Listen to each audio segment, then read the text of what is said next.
Hai, apa kabar guys? Kali ini saya akan bercerita tentang film yang berhubungan dengan mitos di sebuah desa yang katanya tidak boleh keluar menjelang dan sesudah sholat maghrib. Karena waktu itu banyak setan-setan berkeliaran. Kalau di lembur saya mah, ya disebut sandekala. Oke, daripada berandai-andai sambil pegang HP, kita langsung saja ke ceritanya. Diperlihatkan di sebuah desa di Jati Jajar.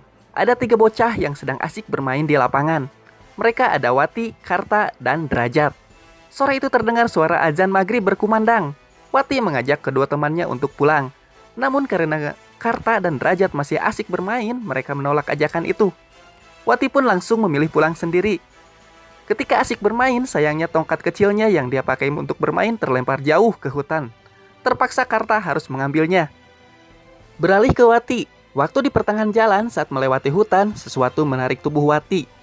Hal serupa dialami oleh Karta yang mengambil tongkat mainannya yang masuk ke dalam lubang. Sesuatu menarik tangannya hingga salah satu jarinya terputus. Kejadian itu pun menggemparkan warga desa. Pada akhirnya Karta ditemukan selamat.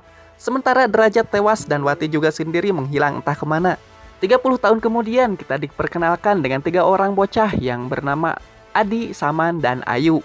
Mereka bertiga adalah teman sekelas. Suatu hari Adi dan Saman terlambat masuk sekolah. Karena kesiangan di perjalanan mereka bertemu dengan pria aneh yang bernama Karta yang sudah dewasa. Nah, karena sering terlambat, Saman dan Adi jadi langganan marah Bu Woro yang terkenal dengan galak.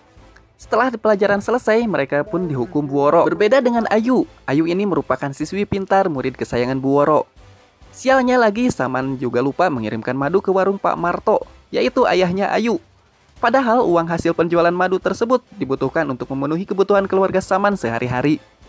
Saat mau pulang, mereka melihat sebuah mobil yang memberitahu para warga bahwa akan ada acara wayang di desa sebelah. Saman dan Adi tertarik ingin menonton wayang tersebut. Ketika sampai di sebuah hutan, Adi diisengi Saman, dan sekilas ada penampakan sosok hitam yang menyeramkan. Saman yang usil ketawa melihatnya saat temannya diisengi olehnya. Di tempat lain, Ayu disuruh oleh ayahnya untuk mengantarkan makanan ke Pak Le atau pamannya di sebuah gubuk kecil yang ternyata dia adalah Karta. Karta ini mengalami trauma parah atas kejadian mengerikan di masa kecilnya yang membuat kejiwaannya sedikit terganggu. Dan di sana Karta menyuruh Ayu untuk segera pulang sebelum azan maghrib. Lalu setelah sholat maghrib, anak-anak langsung pengajian. Dan Pak Ustadz mengajarkan anak-anak untuk melarang keluar sebelum malam tiba atau waktu maghrib, karena di waktu maghrib ini banyak setan-setan yang berkeliaran. Diceritakan Saman yang ternyata ia hidup bertiga bersama kakaknya dan neneknya yang tengah sakit. Kakaknya Saman bernama Samiun datang habis mencari madu. Nah, kakaknya menengok ke botol-botol madu yang tidak dititipkan ke warung Pak Marto. Ia kesal. Samiun langsung memarahi Saman karena hasil banting tulangnya mencari madu tidak dikerjakan dengan baik oleh Saman. Karena dari hasil madulah mereka bisa bertahan hidup. Lalu ketika kakaknya pergi keluar, terlihat bayangan misterius di belakang rumahnya. Saman yang tidak mau mengecewakan kakaknya berniat mengirim botol itu pagi hari sekalian berangkat sekolah. Tetapi lagi dan lagi Saman bangun kesiangan. Karena takut kembali dihukum Bu Woro, Saman sampai lupa tidak mampir ke warung Pak Marto. Sehingga terpaksa Saman membawa madunya ke sekolah. Ya, lagi-lagi mereka telat masuk sekolah dan dihukum Bu Woro dengan menyuruhnya membersihkan WC. Saman meminta izin untuk mengirimkan madu terlebih dahulu. Tapi Bu Woro tidak mengizinkan Saman untuk pergi kemana-mana. Lalu Adi teringat acara wayang yang diadakan malam nanti. Saman menegaskan bahwa mereka bagaimanapun harus tetap nonton dan waktu maghrib pun tiba. Saman dan Adi tidak langsung pulang. Mereka lebih memilih berangkat dengan menebeng mobil di pick up orang lain. Tapi apesnya Saman malah lupa membawa madu yang ketinggalan di WC sekolah. Sementara tengah hutan, Karta sedang mengambil kayu. Tiba-tiba merasakan aura yang tidak asing bagi dirinya. Karta pun berlari ketakutan dan langsung menuju bukit. Dan warna langit yang semu kemerahan menandakan si iblis telah kembali. Kembali lagi ke Saman dan Adi. Di sana mereka mengutarakan kekesalannya kepada Bu Woro karena yang selalu kasar kepadanya. Saman menyumpahi Bu Woro agar cepat mati.